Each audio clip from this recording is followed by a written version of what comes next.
Hey everybody, welcome back to Historians of the Movies podcast. I am your host and creator, Jason Herbert, and where every single week we are bringing you discussions about history and film and history and, everything else in between that we can think about. And this week, we wanted to talk about the TV show 1883. It's our very first time where we're talking about a TV series on the show, but I think in a lot of ways this makes a lot of sense as the formats and production values have grown and developed. I think that long-form television series offer us different kinds of ways to talk about the past.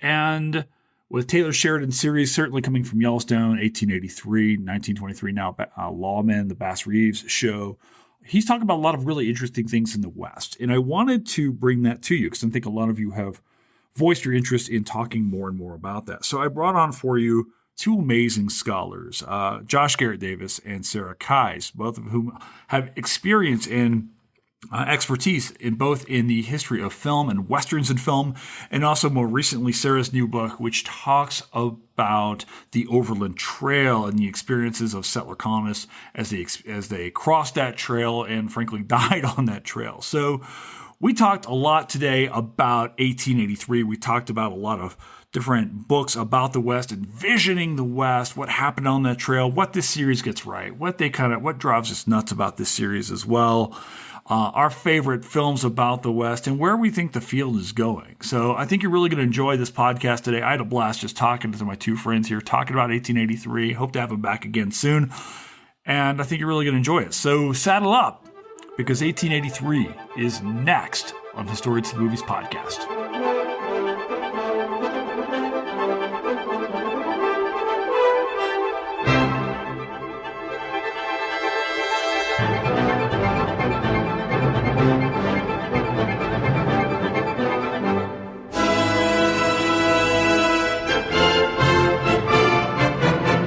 Sarah, Josh, what's going on? How are you guys today?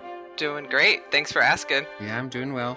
See, I already know that you're doing great. It's like people should know when we're listening to these pods. Like we've already been talking for like 15 minutes already. Like I've literally left, got coffee, accidentally logged off, logged back in. I don't even know how I never know how to start these things. But like, hi, how you guys doing? It's like better than people on the trail in 1883. I can promise you that much. Like. Yeah, the start of that was just they were throwing everything at them right away. I know, right? But I dig it. It's like that show starts off like, oh shit, which is awesome. I'm also excited because this is the very first time I think we've actually mentioned the show within the first half an hour of talking about said movie on this podcast, because it's usually like Jason sees something pretty and then I'm distracted for half an hour. So yeah, I'm so excited to talk to you guys about this show. I feel like 1883, the Yellowstone thing entirely. We were kind of talking behind the scenes. Sarah, Josh, in some of the emails we'd had a little bit before we were doing this about how seems to be this newfound interest in the West as far as pop culture and things like that. And I'm really interested. And it really does seem like maybe this longer format where we're seeing these Yellowstones, 1883, 1923, these other shows that are on right now, Res Dogs, you could argue certainly I think is a nouveau Western perhaps, that it's out there. And I think that's a really cool thing, especially considering both of your works are super relevant to this conversation today. So before we jump into 1883 and we're talking about this, maybe you guys can introduce yourselves a little bit, talk a little bit about your work and what you're doing here. And then we'll jump into 1883 and we'll talk about the West and this Overland Trail and depictions of the West today and just kind of jump into it. So Josh, you were here first. You want to introduce yourself? Sure. Hey, I'm Josh Garrett-Davis. My full title is the H. Russell Smith Foundation Curator of Western History at the Huntington Library and Museum and Botanical Gardens. Fancy. It's fancy name. Yeah.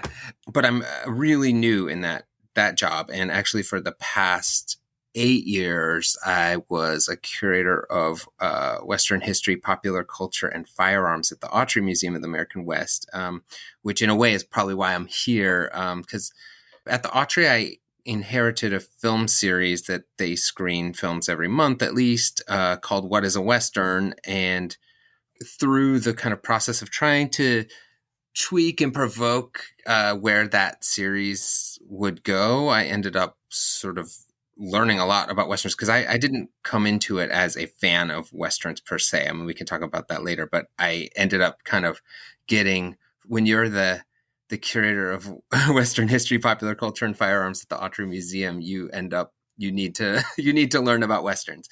So so that I ended up writing a book of kind of different essays and riffs about Western stories broadly construed, and really trying to stretch the definition of Westerns. And so this is a great launching point, I think, to encounter 1883, which actually is far more kind of obviously a Western than a lot of stuff I was pushing on there. It's not so much of a stretch. It's not so much of a stretch. Sarah? Yeah, I'm Sarah Keyes. I'm an assistant, soon to be associate professor of history at the University of Nevada, Reno, and I specialize in the U.S. West, particularly the 19th century. My book on the Overland Trail, so the Oregon and California trails, just came out a couple months ago, so I'm super excited about that. It's called American Burial Ground, A New History of the Overland Trail. And, watching 1883 was a little bit uncanny for me because Taylor Sheridan focuses so much on death, dying, and burial, which is the central theme of my book. Although I think his message is a little bit different than mine. Could definitely see where he was drawing from. He's comfortable with the source material here, is my take on it. He's comfortable with a lot of really uncomfortable stuff. Yeah. Yeah, and whenever Sarah, you and I have known each other for, I don't know, about a decade or so. And like whenever your book was coming out and I thought of it, I'd seen 1883 before. It's like, hey, I feel like this works for you. And you had not seen the series before we. I had not. Right? I think I actually, my first suggestion was something where, Jason, you were probably like, I don't know. And then you said do 1883. And I mean, I know you, I trust you. And, I know your work on HATM. And I was like, okay, let's do it. And then I started doing events for the book. And every single event I've done, someone has mentioned 1883. And then I started watching it and I was like, absolutely. This is straight in my wheelhouse in terms of subject matter. Yeah, I gave you 10 hours of homework before we just, I was like, usually homework you can do while you eat popcorn, so it's okay. I have to watch Minority Reports tonight. That's like part of my homework later on, because we're doing a thing about policing in New York later on in the 1920s. So now we're good, whatever. But yeah, it was like, usually it's like, hi, here's a movie that's 2 hours of like, hi, Sarah, could you watch a 10-episode series about death and sadness in Texas and everywhere else? And then you're like, you know what? I've got a friend we could rope in on this as well. I was like, let's do this. Yeah. So Josh and I should have split the episodes. Yeah. You assigned 20 hours of homework early.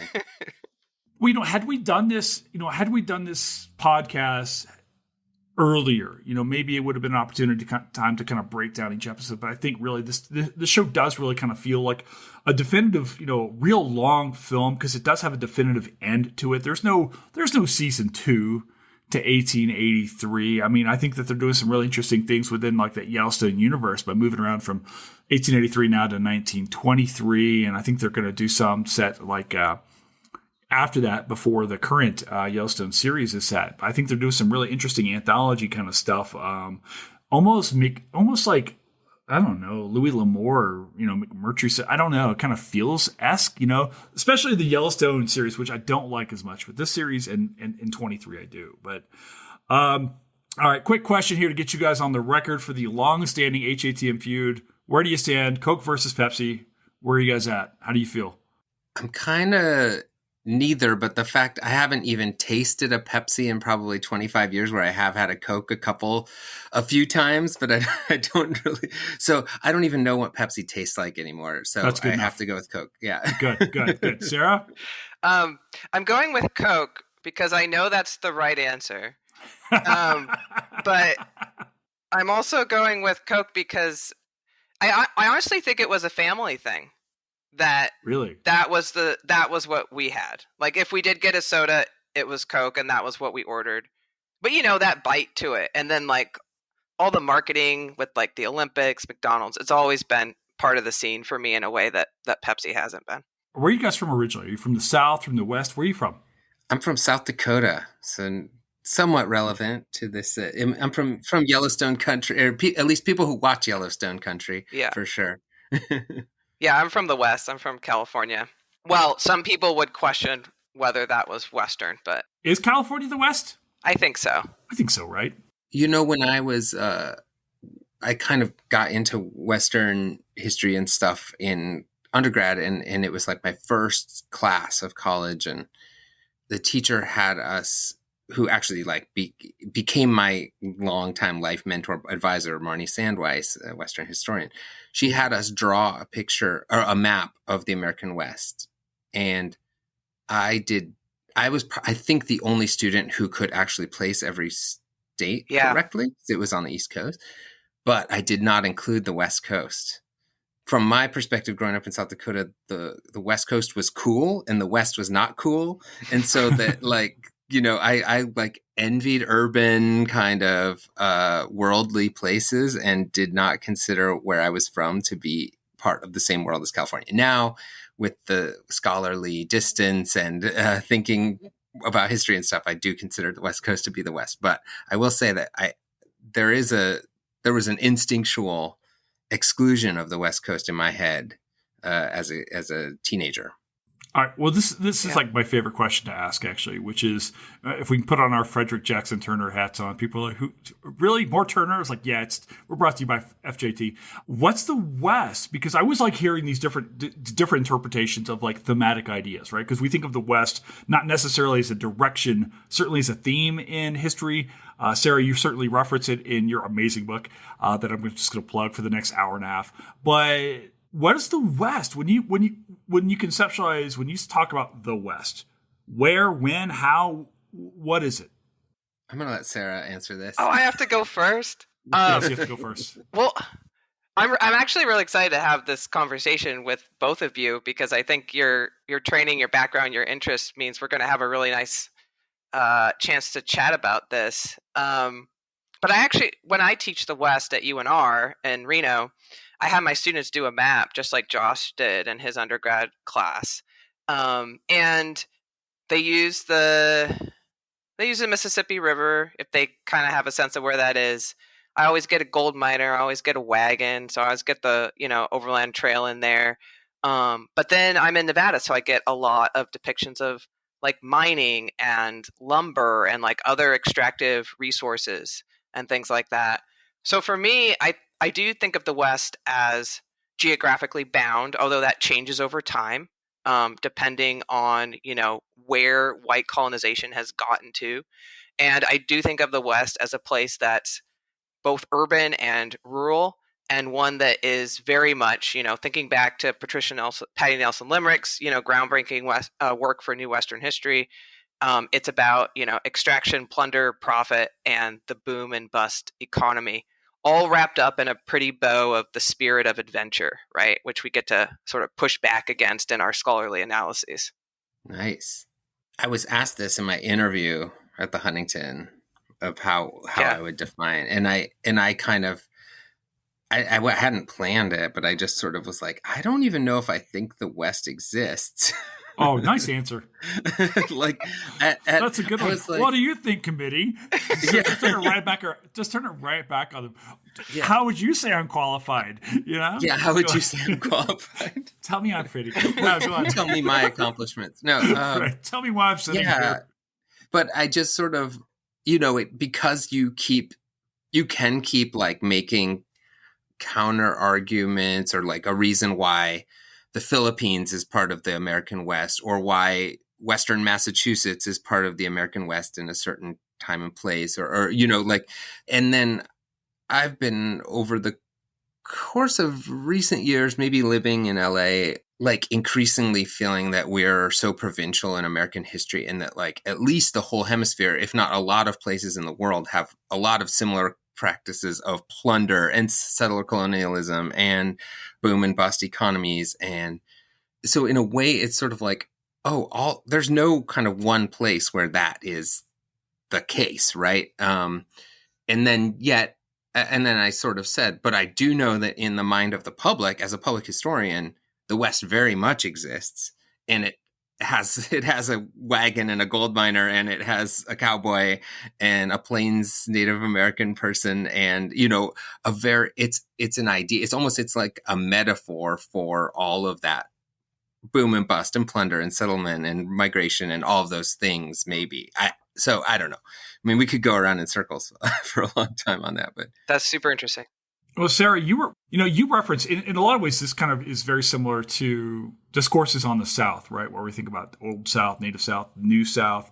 And Sarah, as I was reading your work, you talk about discourses on New Western history. So I was kind of thinking, one of the questions I often think about in terms of the West is, when is the West? Because referencing a new Western history kind of implies that there's an older Western and a newer Western. What do those divisions look like? Do those happen, say, after 1890? When's the old and when's the new West? the West ends when Elsa dies. Oh, the West ends in season 1. Do you know what I think, though? Yeah, Josh, I think that could be like one way to read it. And then I was also thinking, What's the innocence? that when she dies, it means the West can live forever.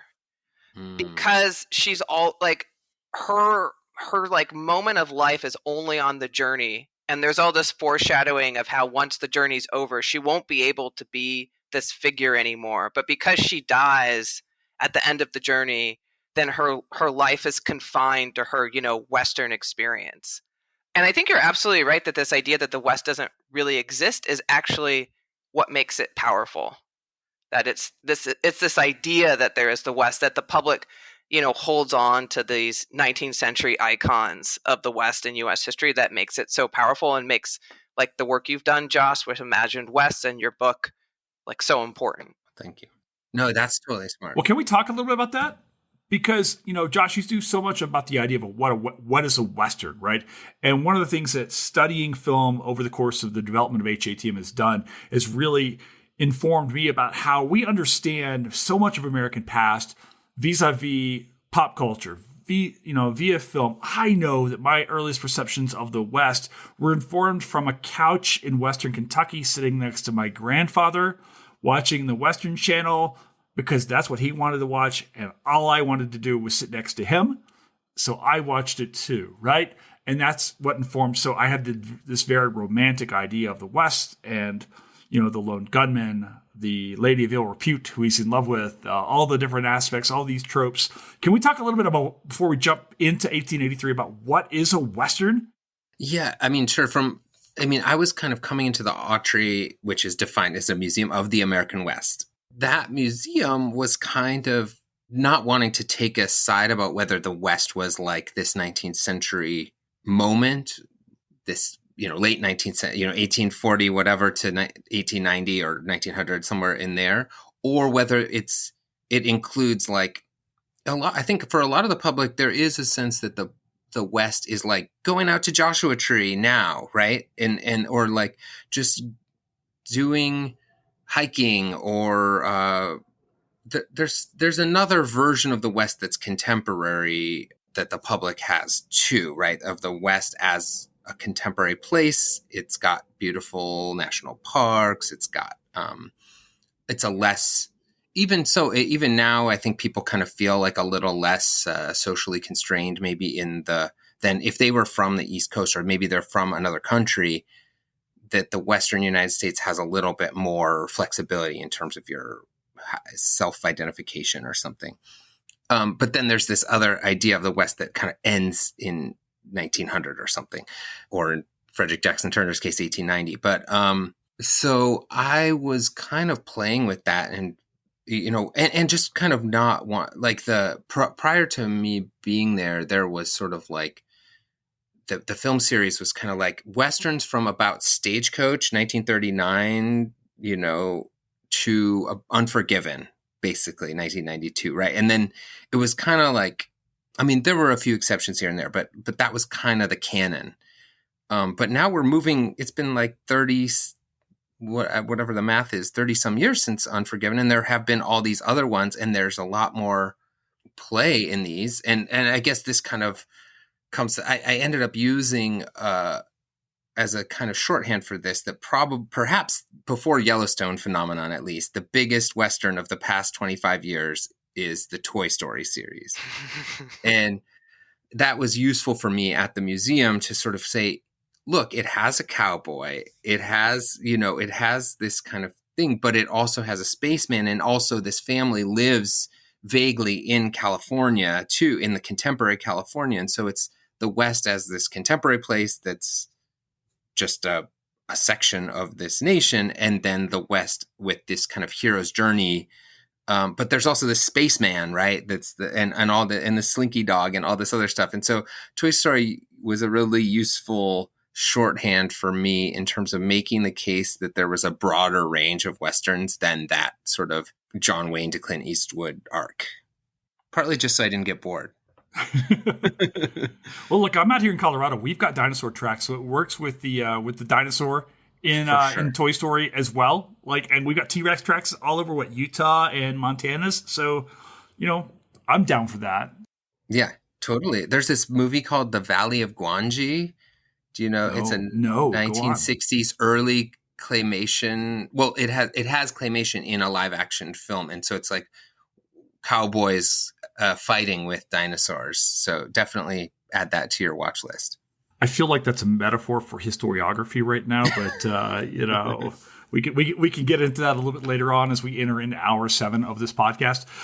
So, all right, you guys want to jump into 1883 and kind of give some first riffs on this? Josh, you had never seen this before either, correct? No, before we hadn't. did this pod, you both seen it now.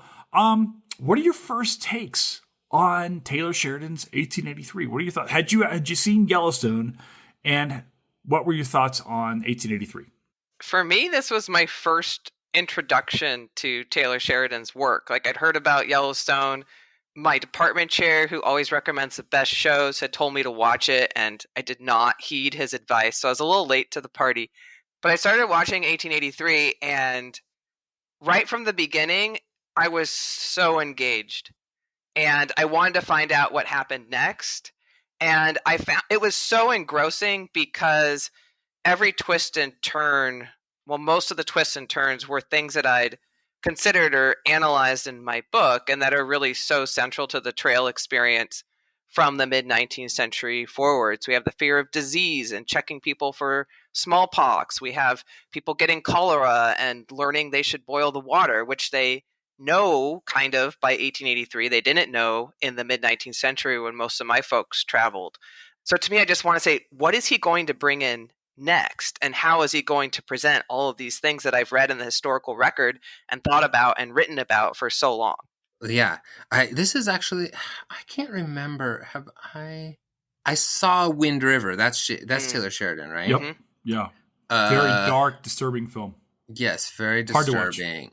And I've had I've heard from Native folks, both loving and hating that movie for a variety of reasons. Cause it's sort of a attempt to bring the missing and murdered Indigenous women issue to a broad audience, but some saw it as almost pornographic in its violence and stuff. And so, it's complicated. And so I'd seen that. I don't think I saw Hell or High Water. I hadn't seen any of the Yellowstone universe. I knew I should see it, but I just never got to it. Just too busy. And it's so daunting to see a series like that, that's so many seasons and you're just where can I really take this on? So I hadn't. So my first impression, and this is, I just came back from a family trip to Brazil.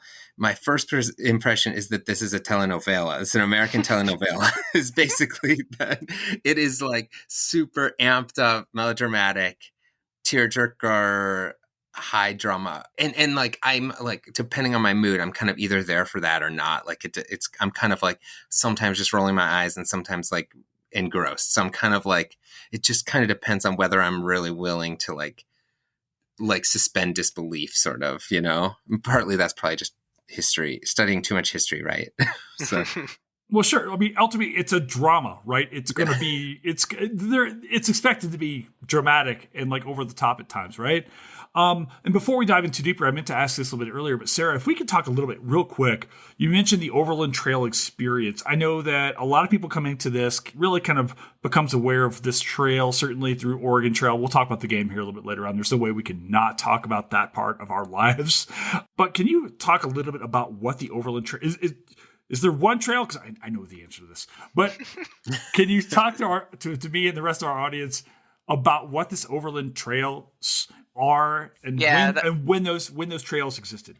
Yeah, that's a great question. So there's a lot of different trails across the continent. So, for example, in 1883, I don't know if it says exactly where they leave from, but they go from Texas and then they head north through Indian Territory or Oklahoma and get into Wyoming and then Montana.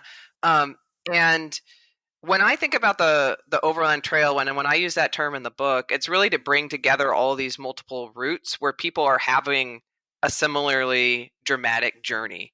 And in my book, I'm specifically focused on the journey from the eastern United States to the Pacific coast, because that has a particular cultural salience that you're going to make it all the way across the continent to the ocean. And we see that in 1883 too. You know, one of the final episodes, we do have that shot of the ocean. So I use the term Overland Trail to bring all those together because they have a similar cultural resonance.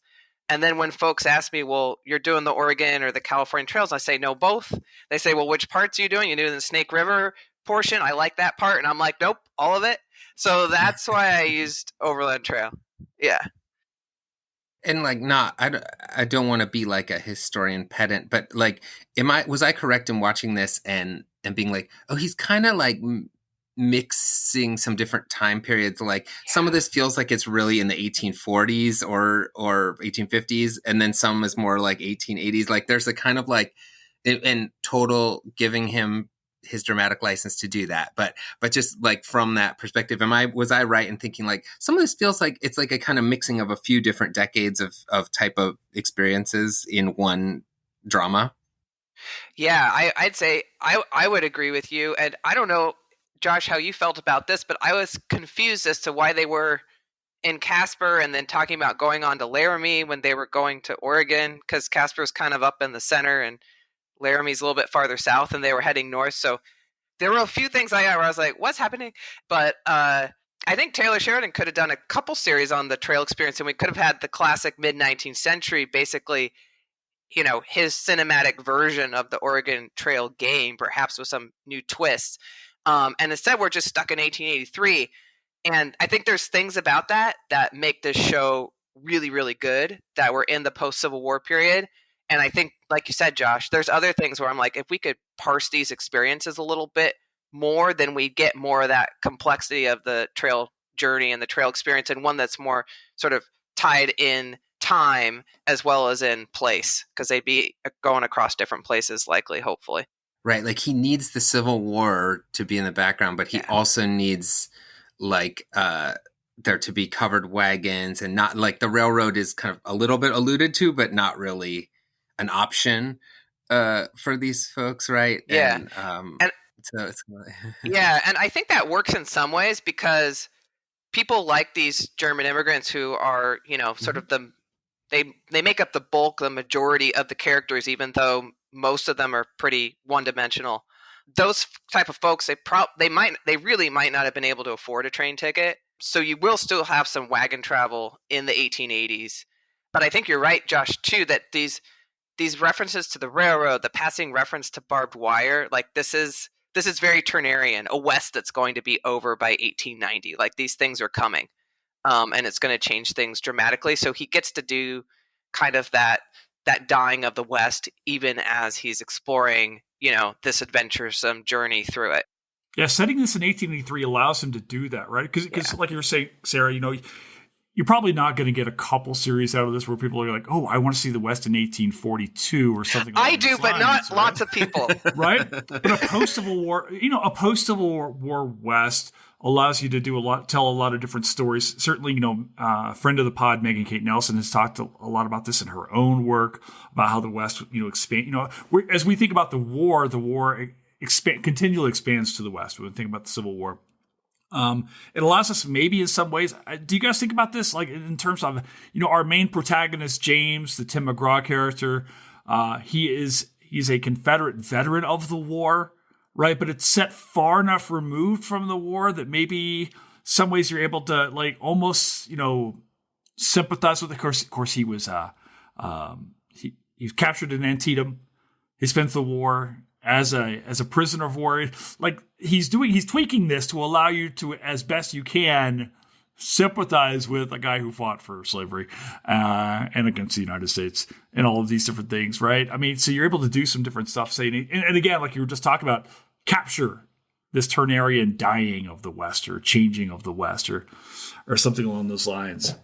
Yeah, that part like bugs me, even though, and I'm sorry, I know you're a Southern historian, but I'm like, oh, of course the superhero family and this like the real people have to be Southerners, and it kind of that tradition goes back to the Virginian, and I know Heather Cox Richardson has written about this, that in a sense like the West gets, even though probably Sarah, you can tell us if a lot of people were coming from the North too, right? Like but of course the heroes the default cowboy has to actually be a Southerner, right? And that, yeah, like the Virginian is the same thing. The first kind of Western novel in a lot of ways is like, it's about like transporting this Southern honor into a new context and kind of like eliding the whole part about slavery and stuff. Yeah, I'd agree. I think both of you have drawn us something that's really important in the series, but might not stand out immediately because it is so much about this going west adventure, right? And sort of that's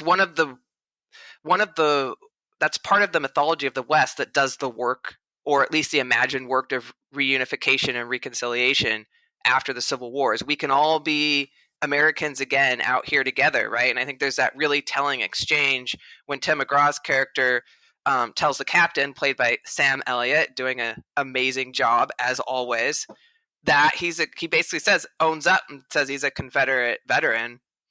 And Sam Elliott, who's a Union veteran, is just like, okay, like if I remember it correctly, like he doesn't even have a flicker of displeasure on his face. So that's one of the things that bug me about the series too. It's really undergirding this sort of white supremacist narrative post Civil War is we can just all be Americans again together, at least in that sense. Though it's interesting in the history of that trajectory by like, okay, we're going to include one Black character. We're going to have the European immigrant story, which actually typically that's a pretty unusual thing in Westerns. I have not seen that many Westerns with the kind of European migrants experience. And so on. So there's an effort to update that, but to kind of like smooth over anything about it, like that Tim McGraw doesn't, or their whole family, the Dutton family, doesn't really indicate any sort of racism. And maybe they weren't. Maybe they were they were the Tennesseans who weren't racist. That's Here's what I think is interesting about this whole settler discourse that we're going on. And Sarah, you really led to this in your own book, where you talk about how for the longest time we talk about in American history the idea that slavery is the great sin of American history. But as you talk about that slavery can't expand without indigenous dispossession. And I'm not here to compare one to the other because they're both awful, right? But this movement west is so much about indigenous dispossession. And at the same time, it's almost like you've got this micro history in 1883 because, as historians, we kind of get this bird's eye view of history. And of course, we have the liberty of looking back, right? I kept thinking over the weekend as I was as we were in San Francisco for the American Historical Association conference. I love film and things like that, and I love time travel movies. So I'm like, wait, we have time travel. They're called books, right? I mean, that's what time travel is, right? The best books are time travel. You can go back and live that experience. But, as historians, we can often go back and say, oh, this settler colonial history, it was this big thing that was taking place. And yet at the same time, the thing that I really enjoy about the series, what I thought was really interesting, at least as a scholar, was that seeing the experiences of, say, these German and Romanian settlers and so forth, was that when they are traveling cross country, they are not conceptualizing themselves as taking part in this great act of dispossession. Now, they were certainly participants in that, right? But they were just trying to survive like another day. So one of the things I think this thing does really well is the idea is like, oh, we can get inside the lived experience of all of these people who were just trying to live day to day and see how that process expands. I mean, and you're right, Josh. I don't see, I've never seen that German experience on the plains before, but if you go anywhere in Denver, everything is German. It's like that experience is there. Yeah, super interesting. And I had to look. I was like, are there Roma people moving into the American West in the 19th century? And it's like, sure enough, who knew? I never read anything about that. And it's like, and that they were not a united, right? Like that they were like, we were just all on the same boat together, right? Like that. So there's an interesting metaphorical kind of population of that sort of, there's no kind of really coherent, cohesive community. Really, like it has to be sort of forged through this settler experience, right? Like, and I think that the settler colonial thing is interesting. Like, and to Sarah's scholarship, I mean, it's like if they suffer enough, then it's like they own the land, like they have a right to the land, right? In a sense that, like, if you have to amputate your leg, then you have earned your settler status, right? You've earned a certain kind of indigeneity or something in a sense. I wonder if we can talk for a little bit. You both talk about this idea about this. The idea of this West is this new beginning. In a lot of ways, new beginning for the United States. Out West, we can move past the sins of slavery and past the war, quite literally, where we've got Northern, Southern, we've got African Americans there and things like that. We've got Shay, however, who is looking for an ending to his life, as we know. Sam Elliott's character is brilliantly portrayed by in that film. Can we talk about why people are leaving Europe and how dangerous this is just to get here? Because I keep thinking as we watch the show and all these people, you guys watch Star Trek? Because it felt like every German on this show should have been wearing a red jacket, a red coat or something like that, because they were going to die on the show at some point in time. This was such an arduous journey, and that's just from Texas to Oregon, let alone getting to Wyoming, really, Texas to Wyoming, right? It's just one by one. Like I thought there was going to be a little higher survival rate. No, it turns out no. Don't get comfortable if you're just now coming to this show. Don't get comfortable with anyone on this show. It's not happy, right? But what are the push factors forcing people to flee Europe, cross an ocean, get to a coast, find their way to Texas, and then up and over to the West Coast? What is pushing people? What is so awful about Europe in the 19th century that is making people flee in these kinds of numbers and take these risks where they know families are not going to survive? I think this connects a little bit back to the point that Josh made about the Black character in the show. And it's a really good example of the complexity that Sheridan brings to the series in showcasing the degrees of freedom that people have, right? So we see that with the African-American character, and then we also see it with these German immigrants, where for them, the chance to get land and have that property ownership is seen as so much better for them than the situation they were in Europe. And so, yeah, they're willing to throw in and risk this journey. Well, how do you kind of gauge the mortality rate on this particular train versus the median in your research, Sarah? I don't know if there's any way to actually definitively say that, but it was like pretty severe. Very high. Yeah. Okay. Which is typical of these sort of cinematic depictions of the trail, and was also partly typical because that's what people imagined and said and wrote for centuries, both during the trail experience and after. A really exaggeration of the numbers as far as we can tell.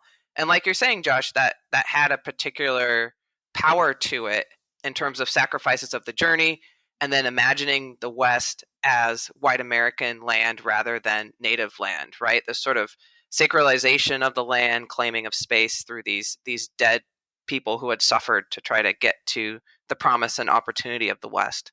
Sarah, so much of your work revolves around death, and so much of the show revolves around creative ways in which people die. Can you talk a little bit about how people are dying on this trail, like the ways that you encountered in your research and what we saw in the show? Is this accurate? Do people get bit in the bum by a rattlesnake and die? I mean, it's possible. What happens when you got to go number one on the trail? They don't talk a lot about that, though. Obviously, we know they were doing it, right? And like the way most people died in the 19th century, even the way most people died during the Civil War, it's disease. By 1883, right, we're getting more progress in terms of science and how to combat things like cholera, but particularly in the mid-19th century, they don't know what to wash their hands. There's not a lot of vaccines, and, we don't have antibiotics. So, yeah, it's mostly disease. Accidents, rattlesnake getting you while you're going to the bathroom, yeah, that could count as an accident. The wagon wheel running over you, that was a gruesome one. Yep, that could definitely happen. I mean, these are 2,000 plus pound wagons, right? And these are wooden wheels encased in iron. Yeah, definitely could be fatal. They do a really good job depicting the dangers of crossing rivers and how much work it took. And so that I thought was really well done, because drownings are definitely a big factor. Yeah, I remember as a kid, okay, we're going to have to talk about Oregon Trail, start working this into there, because I remember it's like, oh, okay, we have to ford the river. Oh, we lost a couple pounds of flour or whatever, right? And this show really goes, so I remember the very first episodes, it was like, okay, we made it to a river. And like this river crossing becomes like a theme. It's like every time you get to a river, it's a moment of like real consideration. Like, what do we do about this? Do we go to another crossing? Do we take our chances? We know we're going to lose some people when we cross this river. I mean, it is these river crossings are terrifying in 1883, are they not? Mm-hmm. Yeah, definitely. And depending on the river crossing, there's a little bit more infrastructure, even in the mid-19th century, than they show in 1883, because you have, people who are running ferries, you pay them. I'm not saying it was easy, but I'm saying that, especially over time and the amount of people that travel these trails, even just in the mid-19th century, you're talking over 250,000 people. There's a little bit of support there. But yeah, you're still going to have to make these tough choices. And a lot of people can't swim, or they can't swim very well. Things aren't necessarily going to go their way. I want to ask you guys about how people are getting across this trail. First and foremost, the trails themselves, are these white American and Europeans, are they forging their own trails? Are these trails being co-opted from pre-existing indigenous travel paths that people are using to go east, west, and so forth, before these settlers arrive? And then also about the roles of Native folks themselves. So we see indigenous communities throughout this series. We see very first episode. The very first moments of this show are Lakota really contesting these settlers being on their lands. Mm-hmm. So can we talk a little bit about the varying ways in which Native people encountered these settlers as they crossed through, say, Comancheria, Lakota lands, so forth, on these trails? Do you want me to talk about the roots a little bit? Talk about the roots, and then we'll get into the relationships along the roots, because these people certainly were not getting there all by their lonesome. No, for sure. And there's not a lot of book reading in 1883, but they would have had books with them, and they would have had guidebooks. Or in 1883, they have a guide who's done it before or read the books, right? So there's a lot of information out there. It doesn't mean it's accurate, but it exists. And the internet. Yeah. they have memes. Yeah. But Jason, when we met about 10 years ago, we were in Michigan at the Clements Library. And one of the things I was reading a lot of there was all of these books that were published by earlier explorers like John Charles Fremont, right? Who goes in the early 1840s. And Fremont's mapping and cartography of this route is, very much indebted to indigenous peoples that he meets and encounters on the trail. So I think that can kind of answer your question about this route and how much it existed beforehand. And then Fremont, in part because his narrative is so well written and exciting, his wife helped him. Everybody buys his book, and they often have that on the trail. So they're going in Fremont's footsteps. They want to experience the same things that he does. They want to follow his route. And, they want to participate in this romanticization of the West, which they know at the time is a constructed thing. Fremont has this really evocative passage about pausing to have a buffalo hunt on the plains and how authentic this is. We get that in 1883 too. Josh, do you want to jump in on Native encounters? Well, yeah, I mean, on the I was thinking about this just in terms of the history of Native people in Hollywood cinema. I think it's doing some good things. Some surprise. He definitely is really careful to sort of not portray Native people as kind of one-dimensional savages or a sort of impediment to civilization or whatever. However, many, many, many, many hundreds of movies have done, right? For whatever I'm sure you could pick lots of parts of it apart, but I mean, it was pretty interesting, and that there's like 3 distinct tribes that they kind of encounter and kind of talk with, of Comanche first, and then Lakota, and then Apsalica Crow.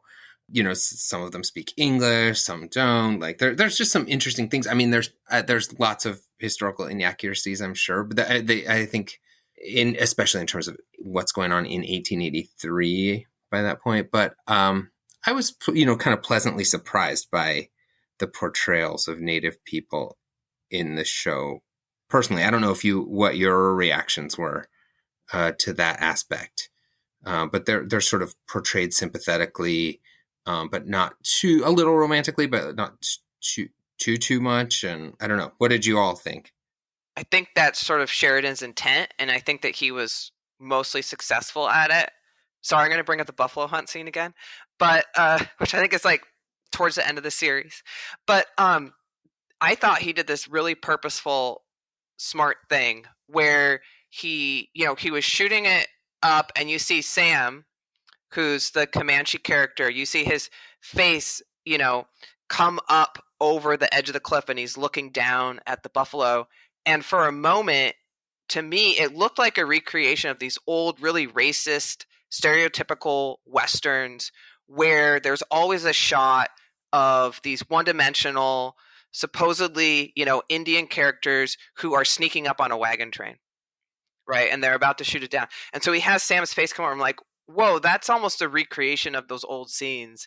And then Elsa, who's the white teenage female character who has this very Turnerian Western awakening on the journey, her head comes up next to him. And I'm like, well, that's different. And I think that was really intentional. And I think that's a really good example of Sheridan knowing his stuff. Like, he knows what he's doing.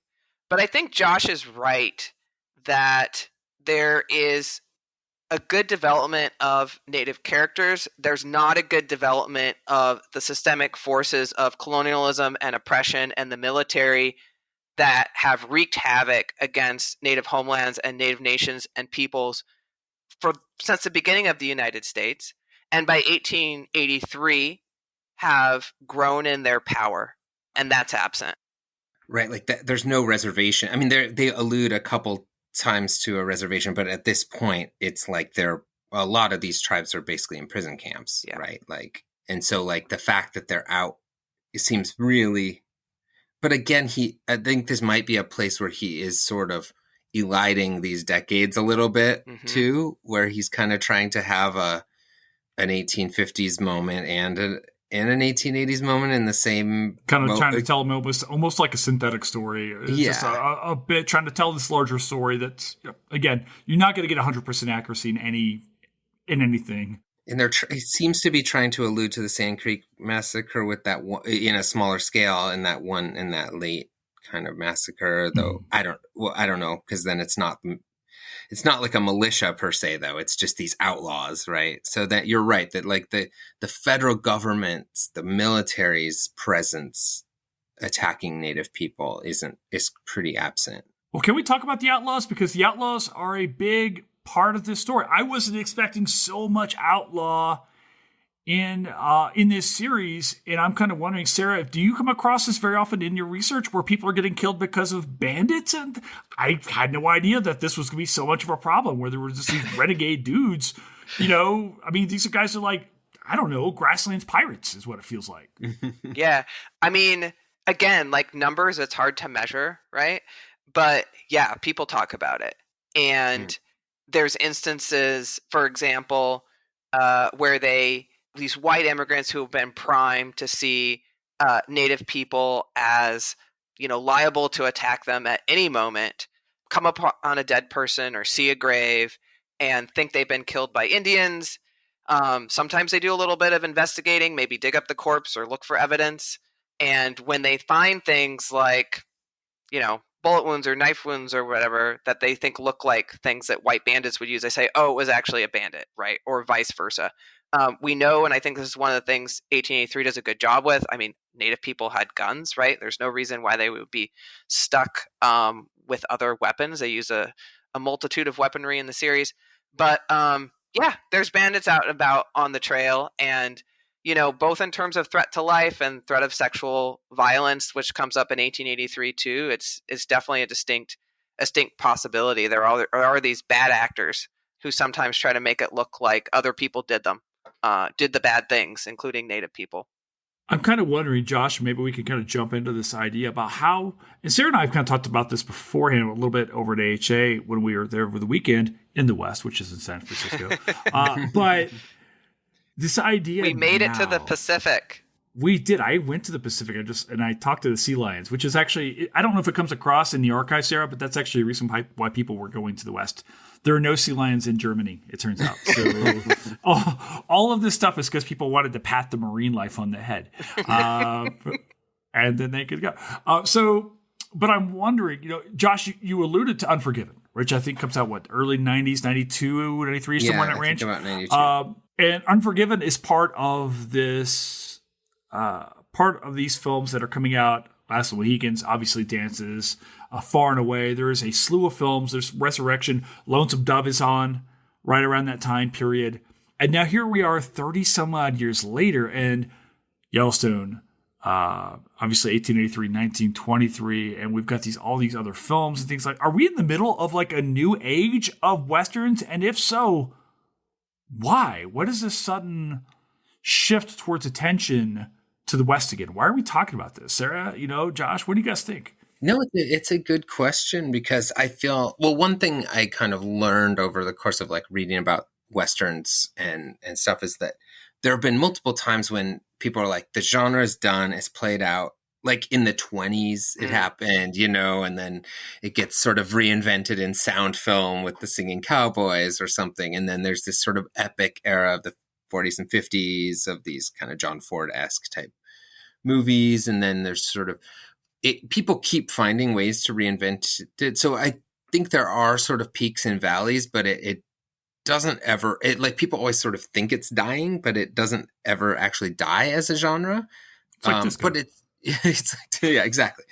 But I think, yeah, you're right that there was this moment in the late 80s, early 90s. And like, I saw part of Lonesome Dove and I was like, this owes a lot to Lonesome Dove, if I remember correctly, because I think that this is, and that was a mini series too, and so on. And those ones you mentioned that were, there were no Westerns won Best Picture at the Oscars, I think from like the 30s all the way until the sort of Dances with Wolves and Unforgiven moment. Some actors did here or there, but a film, they weren't taken seriously. It was like, you wouldn't give a best picture to a Marvel movie, you wouldn't, you kind of, it wasn't considered serious or whatever. But now it does seem like there has been, there is a resurgence. I mean, and it has all these different, like that Power of the Dog won the Oscar a few years ago. And that was a very different Western. There've been just so many. So why? That's a good question. I mean, is there something about like moments of cultural crisis or something that, in the same way, like Phil Deloria talks about playing Indian as like this solution to cultural crises of certain moments. Is there a certain way in which Westerns are a way to sort of deal with national identity or in moments of crisis? I mean, we could hypothesize about that maybe. I don't know. What do you all think? Yeah, I think that's really interesting to think about. We could overstate the power of our profession and say that this surge of Westerns is all because of the vibrancy of the field of Western history, and it's inspiring all these new shows and movies that center different characters and see the West as a much more diverse place where people with very different identities could find their place. I think there might be a little bit of that, but I think that's overstating something that's seeping up in general in U.S. politics and culture right now, is this drive to really redefine, who's at the center of American society, who's at the center of American history. And I think the West is this genre that's always been wrapped up with national identity. And as Josh pointed out, American exceptionalism, even though this story gets played out around the globe, I think it's a fertile field for people to stake their claim to the West in a cultural, metaphorical way, in the ways that Joseph and the Duttons and Thomas staked their claim for real in the West in 1883 at the end. And just thinking how Beyonce has really used Western imagery a lot, and the explosion of that Lil Nas X song a few years ago, and the symbol of the cowboy, to claim that identity as a cowboy is still powerful, right? It still has cultural salience, which in some ways you'd think it would be played out, right? That it would feel kind of retro, but or like the 50s or something, but people keep finding ways to sort of, it just has, if you ask somebody from some country, any country around the world, what's an American, what's the typical American, or a caricature of an American, they'd probably say a cowboy, right? Yeah, my understanding is actually in Japanese cinema and Japanese culture, and I know certainly in German culture, the West is very prevalent in the mind's eye of what American or American history is. Obviously, there are lots of different. I can only imagine having this conversation in Tokyo or something like that. What's the West? They'd probably give us a much. I would actually love to hear an outside opinion as far as cool. What is the American one. Yeah, absolutely. I think. I think this actually goes into a lot of the historical discourse that we have right now, if I may, which is right now history itself seems to be embroiled in battles over who can and cannot tell certain types of histories. And I certainly, for me, I think there's lots of benefits from telling histories from within and also from without. All we're trying to do is get these perspectives. I remember one of the great things, one of my professors, actually at Wichita State, George Diener, who does environmental history, once told me, he was like, you're not trying to be right or wrong. Ultimately, all you're trying to do is add to the argument. And I remember that took a lot of the weight off my shoulders as a scholar, certainly as I was writing my dissertation. And now as I'm starting to revise that into my own book, is go, okay, all I'm trying to do is just give some thoughts here, right? But yeah, sorry, that's a little diatribe that I keep thinking about. But yeah. Yeah. No, but I think that's really true about what we do as historians. I think it connects to what Josh said about the cowboy figure. Doesn't feel retro. It feels new and modern. It's being used in new ways. Just like as historians, we're having a conversation and we keep adding to that conversation. And so we're going to bring up familiar topics like the cowboy or the Overland Trail, but we'll talk about them in new ways, add on, and then go on from there. Keep rolling with it. Well, isn't that what Power of the Dog does so well? Is take this well-written trope of the West and a cowboy and inject this whole idea of sexuality into it that really we hadn't seen in a large format. Was like, wait a second, there are homosexual cowboys. Of course there are, right? Of course, right? It's Brokeback Mountain did that so well. Yeah. A new Western did that amazingly well. I think that's part of these conversations we can have. Mm-hmm. Do you see that also in the histories, Sarah, as far as do people start to circle back? You're writing this new history of this Overland Trail, first book on it in 40 years, if I recall correctly. Yeah. What was that like for you to as you came to identify this, as you started to conceptualize what your project was going to be? It's like, okay, nobody's written about this in 4 decades. We got to go back and talk about this now. Was that like an aha moment when you were like, wait a second, there's nothing here, or nothing new here, or were you scared shitless? Like, how does that happen for a scholar when you're like, ha, oh crap, I'm on an island? Like, what happens for you? Yeah, so there's been no major reinterpretation of the trail, but I think also, and Jason and Josh are both so aware of this because of the spaces you're working in, but people are still really enthralled with the narrative and the sources. And so we've seen some progress, right, in terms of, for example, diversifying the actors on the trail, more research for the National Park Service and other folks on, African American experiences, the experience of Native peoples, not just as encountering the westward movement, but participating in the westward movement. Cherokee people are a great example of this.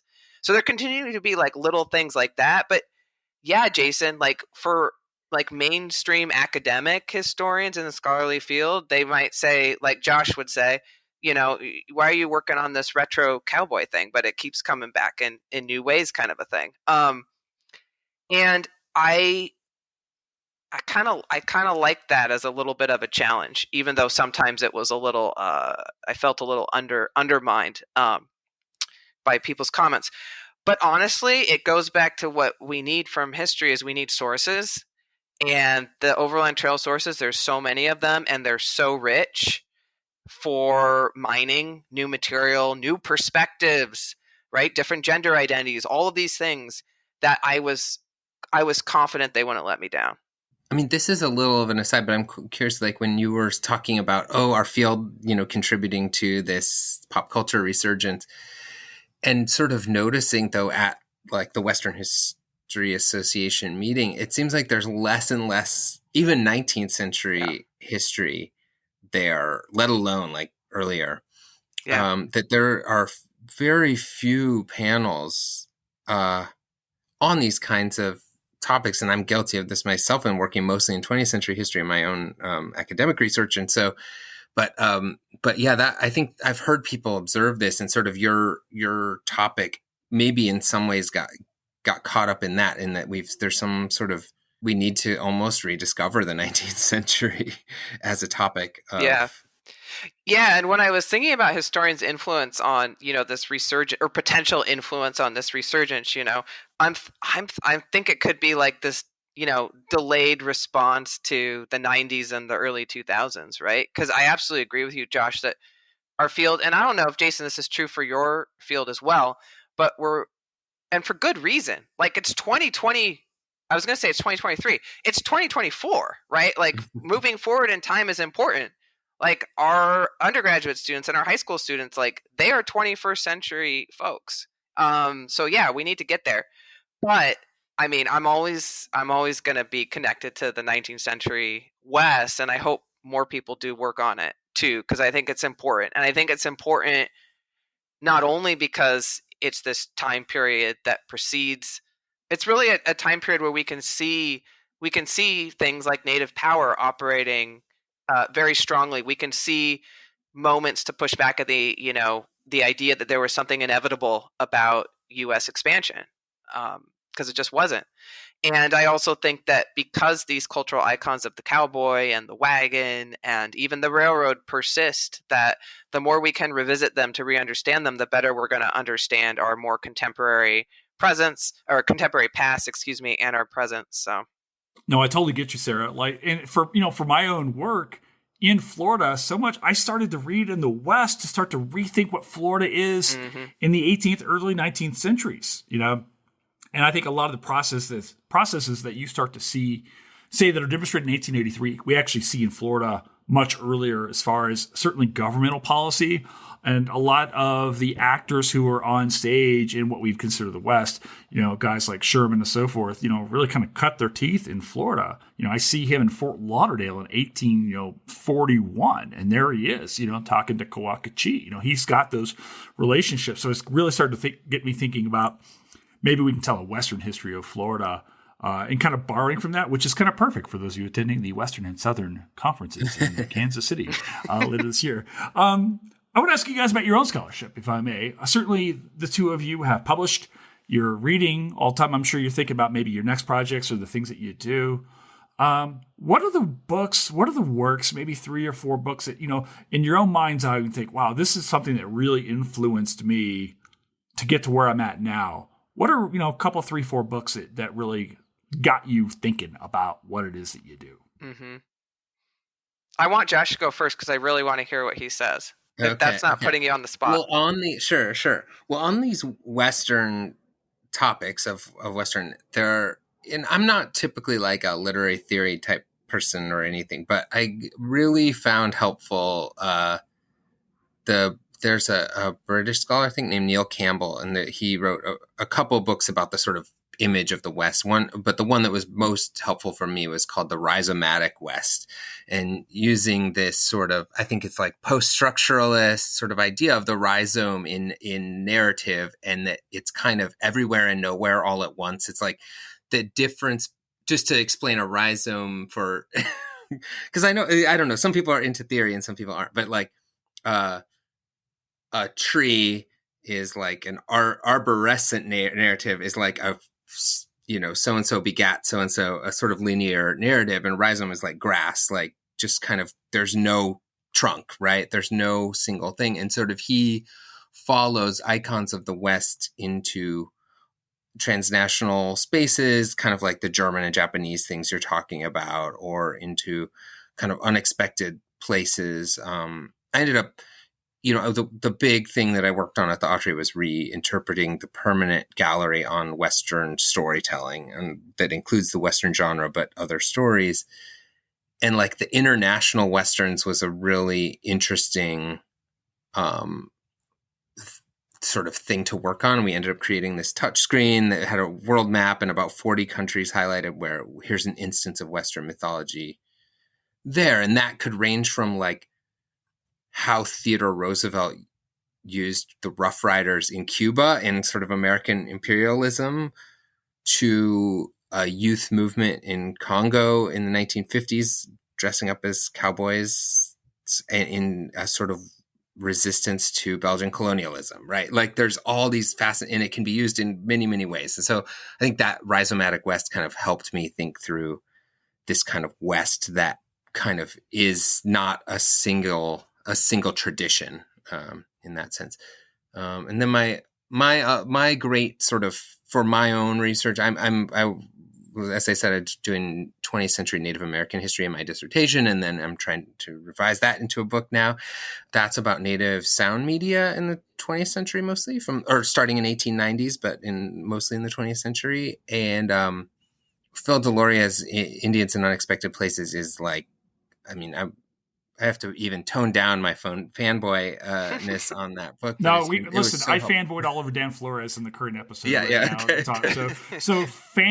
This is a pro fanboy, safe fanboy space here. Phil Deloria, how you doing? I am also a fanboy. Go on. Sorry, Phil. So Indians in Unexpected Places, you were saying? Yeah, just because that I found, if you look at like a lot of American history textbooks, the Native history basically disappears after Wounded Knee, and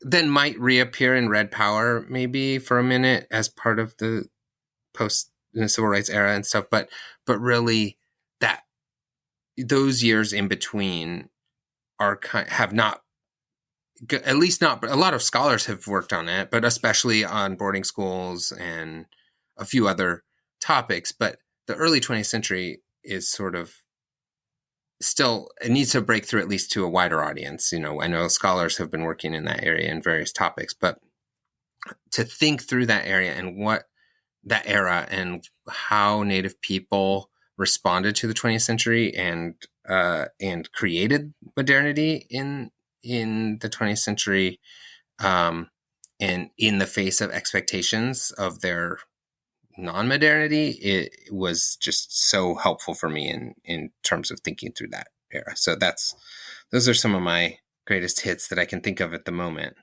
Sarah? Yeah. So earlier I was really aggressive in that I thought the West exists, and I said I'm a Western historian, or I always will be, 19th century forever. But when thinking about my answer to this question, the first two books that always come to mind for me are not Westerns. And Ooh. they come to mind for me because I really started, and I think I'm still learning, but I really started to understand what history is and what historians do when I was an undergraduate. And two of the first books that I read have been so influential to me in that understanding and also in my interest in cultural history. And the first of these is Walter Johnson's Soul by Soul. So you guys know this one, right? So the explication of the horrors of the slave market in New Orleans, but not only the horrors, also how enslaved people responded to and combated this attempt to transform people into products or people into prices. And And I remember reading that and just thinking, wow, like this is what history can do. And like you're saying, Josh, about theory, like there's so much theory behind that, but then when you read it, it's really just showcasing people's actions and people's experiences. So that blew my mind. Around the same time, I also read Jill Lepore's Name of War. Mm-hmm. So yeah, Jason, do you like that one? Because I know people have differing opinions on.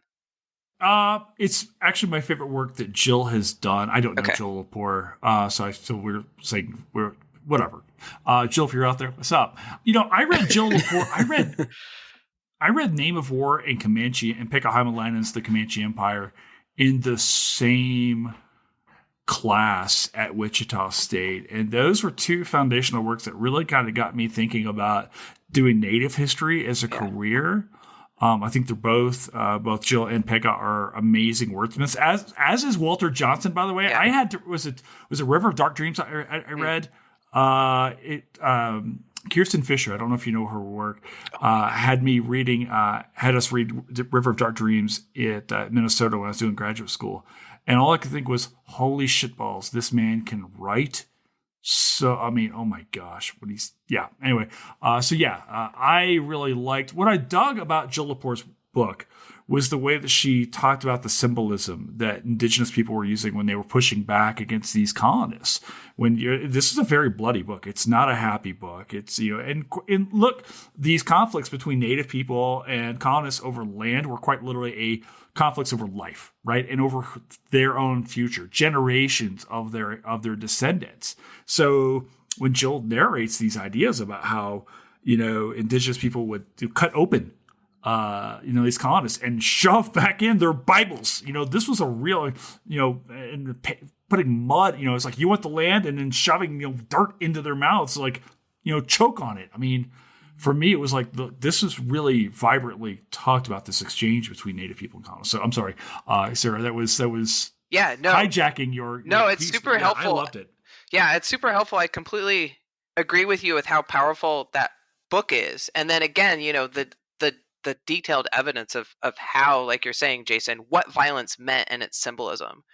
And for me also, like the power of narrative and the written word. When I started graduate school, or I didn't even start it, I was like a couple years in, somebody asked me, a faculty member, like, oh, did you decide to become a Western historian so you don't have to do theory? And this goes back to something you said, Josh. And I was like, well, no, but I see like why you're asking that question. I can see why. Like there's it's less obvious in a lot of Western history. And, even in my book on the Overland Trail, like a lot of the work on it was, well, what actually happened versus what have people said happened. And I really think that what people say happened and how they imagine it and how we portray 19th century cowboys in 2024 or the early 21st century is just as important and powerful as, what they were actually like what's going on with that. And for me, Name of War really opened that up for me because she talks about the importance of the writing and remembering of the war in the aftermath. Yeah. You had mentioned Patty Limerick's book earlier. Which one was that? Oh, I was thinking of Legacy of Conquest. Yeah. Yeah. It's like that's required reading, right? And that's got to be my third book.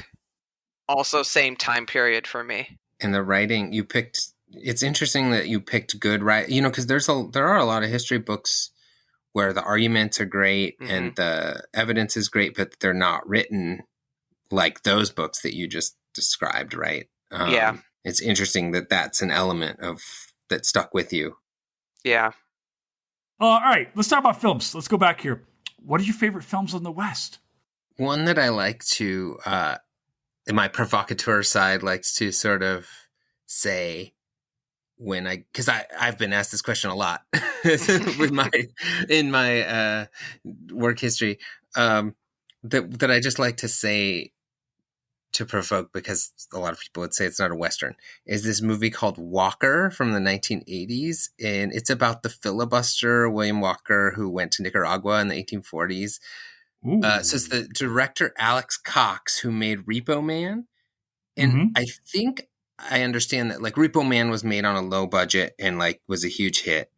And so he gets a big budget to make his next film. And he decided, and this is probably the mid-'80s, to make this historical drama of the 1840s with William Walker going to become the emperor of Nicaragua and conquer it. And sort of as a next frontier, in a sense. And Ed Harris plays William Walker, but it's also very explicitly a critique of American foreign policy in Nicaragua in the 1980s, in that plays out in like purposeful anachronisms that are really fascinating as a film. I think it bombed, but it's a super interesting movie. The soundtrack is by Joe Strummer from The Clash. It's like it's a fascinating like punk rock western in a sense, but set in Nicaragua. So I like to like shout out that film as a kind of unexpected western. I love this idea. Like, I asked you for a western, you're like Nicaragua. And my mind went, yes, let's go. Yes. Absolutely. I don't know. Do you want to throw one in, Sarah? Yeah, I can. Have you all seen The Writer? It came out in like 2017. Have you seen this one, Jason? You know what? I've got the movie podcast. Most of you hit me with movies I have not seen, so I'm going to go shirk back into I'm going to go back to the East and withdraw from Western discourse now. No, I've not. But go on. South Dakota represent. Yeah. Yeah. Did you like it, Josh? Really? I loved it. Oh I my loved God, it. Blew my mind. Yeah, and I think it's it's a really dark story, but there's some hope in there as well.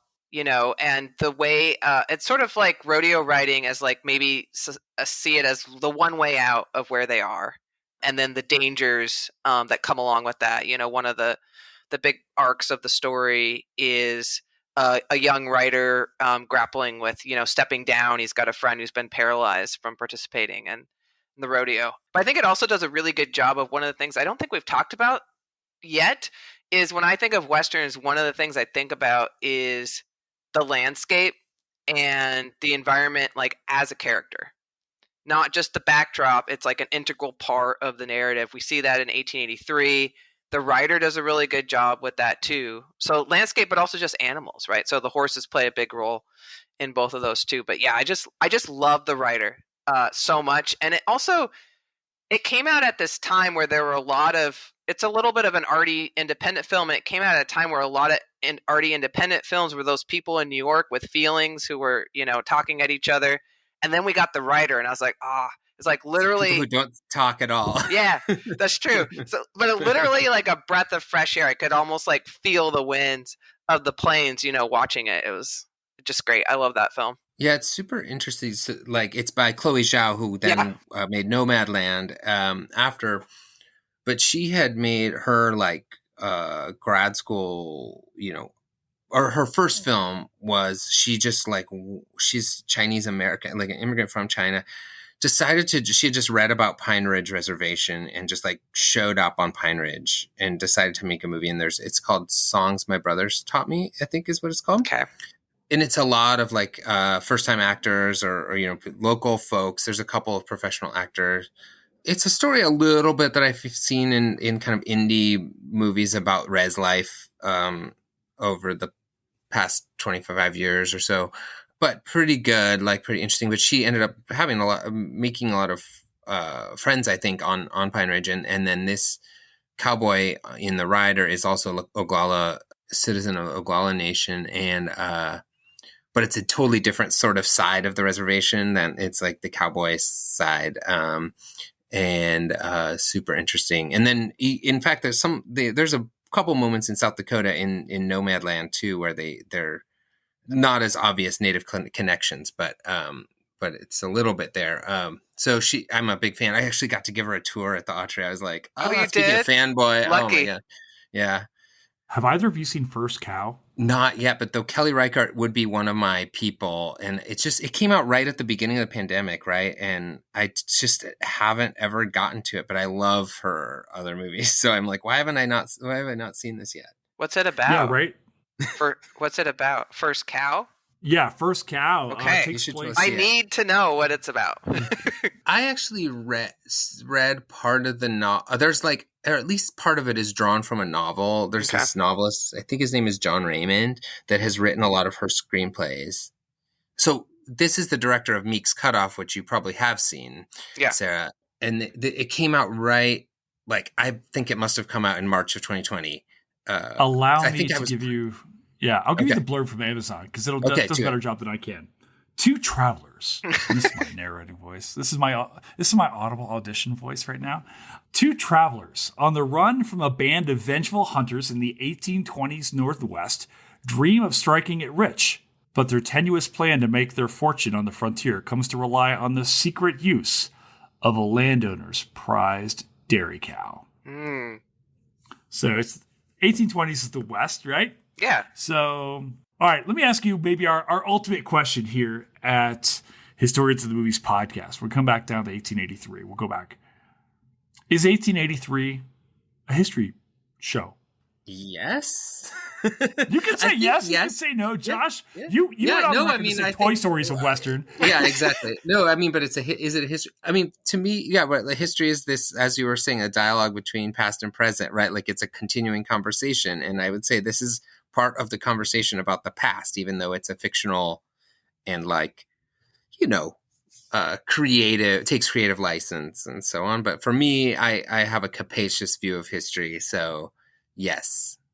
Yeah, absolutely a history show. And I do think that, like even in the books I mentioned, like part of the reason why I like those books so much is they're so emotionally evocative. Like you get the sense of how people were living and what they were going through. And I think that's where 1883 excels, at least for some of its characters, particularly for the Dutton family, that you get that sense. And the writing's really good when it's describing those things from the perspectives of the Duttons and Elsa, and you're connected to them, and you do get an understanding of what it was like to be surrounded by death and be on this really trying and traumatic journey. So yeah, for sure. Awesome. Guys, let me ask you, where can people find you guys if they're not traveling to the West? Where can people find you on social media, online? Where can people find you for your work, for your thoughts on 1923 and other Taylor Sheridan works? Where are you guys online? I think my email is on the Huntington's website. So I've been trying to avoid social media. Sorry. Good for you. Good for you. Not always successfully, but it's too rough for me. If you think the West was a process, look at Twitter, right? Or a brutal place with amputation. Sarah? Yeah, I've got a faculty page at UNR, so you just Google me, put in UNR, I'll pull it up. I keep a couple things updated on there, and then I've tried to I'm mostly on Twitter still, but I've started to dabble in Instagram and Blue Sky and things like that. So yeah, we'll see how it all goes. I learned so much. Like Jason, I know what you're doing. I know what other people are doing. So I don't post a ton, but I learn a lot. So yeah, you can find me there. That is something I miss out on, but oh well. You'll get it in other ways. And you live in LA with the center of the universe. I know, it's it's amazing. It's so crazy how many people just come to the Huntington. Yeah. Where you're just like, what? If you've never been to the Huntington, you kind of have to go. It's like a pilgrimage for scholars, but really most beautiful place in the United States. I mean, it's just ridiculous. It's ridiculous. I'm so lucky. Yeah. And it's just, there's conferences all the time. And so people are speaking or presenting or researching all the time. Can I tell you real fast before we go? When I was at the Huntington, I guess this would have been 2018 or so. Somewhere in that range. I was out there for a thing that Alejandro Dubkovsky had set up. And of course, I'd done a lot of work at the Newberry. And I kept trying to start shit between the Huntington and Newberry. I was like, if we can get a Sharks Jets thing going on between libraries, if I could get them talking shit, that would be awesome. And I haven't been able to get them to fight yet, but I'm working on it, behind the scenes, just for my own devious purposes. So yeah, I spent a summer at the Huntington, at the Newberry in the NCASE seminar in the summer once, and it's a pretty amazing place. But the weather and the garden is for your indoor time, the archive is amazing. For your break, your breath of fresh air, we've got a slight advantage. Well, guys, you guys have been a breath of fresh air. See what I did there? Captain's Dr. Segway over here. Guys, thank you so very much for being here, for taking the time, like a lot of time. I asked you to watch 10 hours of show to do this. So thank you so much for being part of this podcast. And thanks for being here, guys. Yeah, thanks for having us.